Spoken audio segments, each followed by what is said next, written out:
The farm itself is obviously, being organic, is primarily aimed at producing beef in a holistic context. So we've designed a lot of the way we do things and are increasingly developing systems to make us less reliant on inputs, which and to become much more sort of synergistic with nature. So we farm with nature rather than against it. And we're finding that actually there are significant economic benefits to this. So that's our aim, really, going forward. As far as farming with nature is concerned, really in an economic context, cutting out some of our contentious inputs. So allowing nature to flourish, building covers, and it's all around grassland. A lot of that comes down to genetics, having the tools to do the job, obviously. So we've been focusing a lot of our efforts on breeding a type of animal, predominantly Angus cattle here, that flourish in a grass-based system. The more you go back down the native route, the more your cows can survive in this landscape in a deferred grazing system, but then also your young stock are able to grow and grow really well. So finishing in under 20 months off really nothing but grass.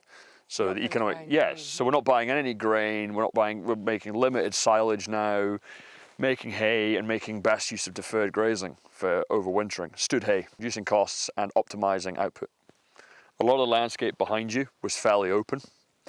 Big fields, so we're sitting in a 56-acre field here that was run as a 56-acre block and was always set stock with about 35, 40 cows, and effectively would give up first, second week in August. It's typically shallow soils here and quite dry, and so we'd have cows here until probably early August, and then they would have nothing to eat. It would get very dry. Now we split it into 4 paddocks with a central water trough, and now we're getting cows in this field all the way through till beginning of October, and this year will be later than that. So effectively we've subdivided this paddock, well, this field, into 4 paddocks. The fields behind you on the hill there as well, they've all been subdivided, so an average size of about 9-10 acres. 3-day breaks, so the cows will be in there for 3 days, moved on. I would like to tighten that, but again, we're early stages here at the minute, so it's a lot of trial and error. This season's been quite an extraordinary one. Good drought, and so I'm quite impressed with where the fields have really held their covers. But yeah, so we're pretty much a fixed permanent system. From a beef performance perspective, really, the rotational grazing system has allowed me to retain growing cover in front of the cows at all times, which means as the calves start to naturally wean, they will slow down. They won't be so dependent on mum. At about 6 months old, those calves are grazing fresh growth. Whereas in a set stock dynamic, typically this grass would start to die off. It would lose its goodness, and so I'm seeing a real increase in 230-day weights. An average of about 340 kilos now, which is something that we typically never would achieve. Also, those covers as well, I'm able to use these fields more going forward. So my cows are keeping more condition on their backs. A 3.5 going into the winter, so that it keeps it. So she's a good cow. She's got good cover on her back going into the winter, so I don't have to feed them very much. Yeah, and what habitats need, what biodiversity needs, is structure. So with rotational grazing, within short periods of time, you've got different structures of grass height. We kind of think that maybe grass, we don't need structure in grass, but absolutely we do. And invertebrates are evolved to using the different grass structures. In addition to the different grass structures between the different paddock grazings and the different sort of edge effects on a small scale, what we've also got, and we see the evidence increasing every year, and it's really thrilling, is the extent to which the dung pats are being broken down. So we can see evidence of dung beetles and their predators in the dung. And also we've got a lot more curlews this year than last year. I appreciate there are other factors. But curlews depend on invertebrates from dung, as do a whole host of other species, including swallows and bats. So we've got this incremental kind of food chain increase because of the way we've actually increased habitat on the farm. And rotational grazing takes the whole thing really deeper than skin deep in terms of whole ecosystem change on the farm. So it's not just hedges and edges, which is actually what we tended to do with our set stocking and traditional system. It's taking a whole farm approach to habitat management and habitat improvement, and we're seeing the benefits. Since really coming home in 2015, we've had 2 really significant weather events. 2018, we had the Beast from the East, and we had that very, very dry summer. Back then, We were set stocking. Back then we had 650 ewes. We maxed out, grazing everything I possibly could. No rest, no carrying of cover whatsoever. And the farm was burnt up, completely burnt up. We got through okay. It was all right. This year, obviously when you were here, we had days of 28 degrees and it was unbelievably hot. What we found was under the taller covers, now this isn't a great example, we have fields with far more cover than this. The soil was cold, and within about 6 to 8 meters of any woodland, the soil was damp. I mean, we were holding it, you could actually hold the soil together, it was holding form, it was so damp.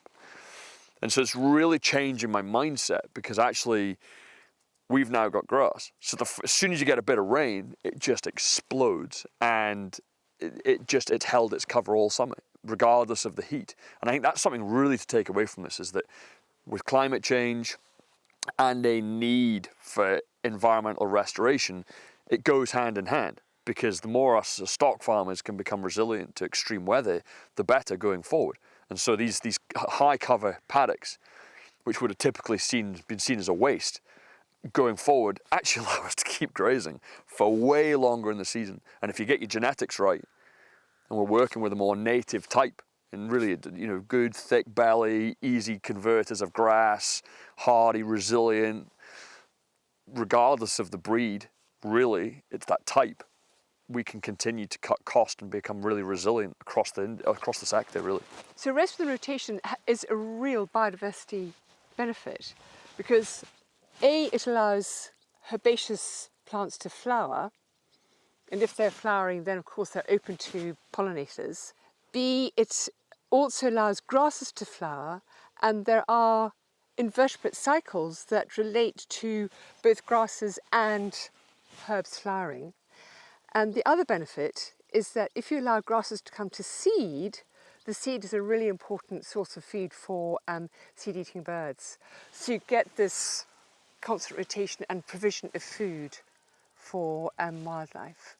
But when it comes to rotational grazing, and we've left areas within the rotation to rest, absolutely, I've seen. I mean, what we see around us, this Rotational, that's increased. We've got northern marsh orchid, which has definitely increased. I see it in places that we didn't see it previously.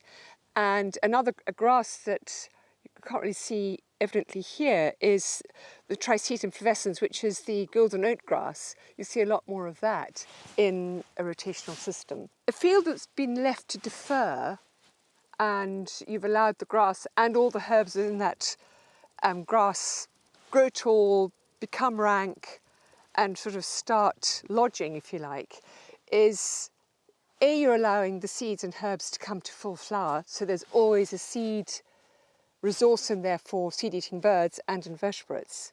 Also, when it comes to below soil, which actually the biodiversity of that is just as important as above ground, is that you're allowing roots to really penetrate the soil profile and go very deep. And that will work with all your soil biodiversity. So your earthworms, your ground beetles, your dung beetles, which can go down, a couple of meters and sideways, they actually need the structure that the roots of the deeper rooting herbs and grasses provide if they're left to literally grow to full height and to be completely fully deferred within their life cycle. It's also cover. And it's cover as Winter well. warmth. Yeah. Cover for birds and game species. So the cover, moisture, the increase in organic matter, that all benefits biodiversity. And it increases habitat structure, which is the key to ecological benefit.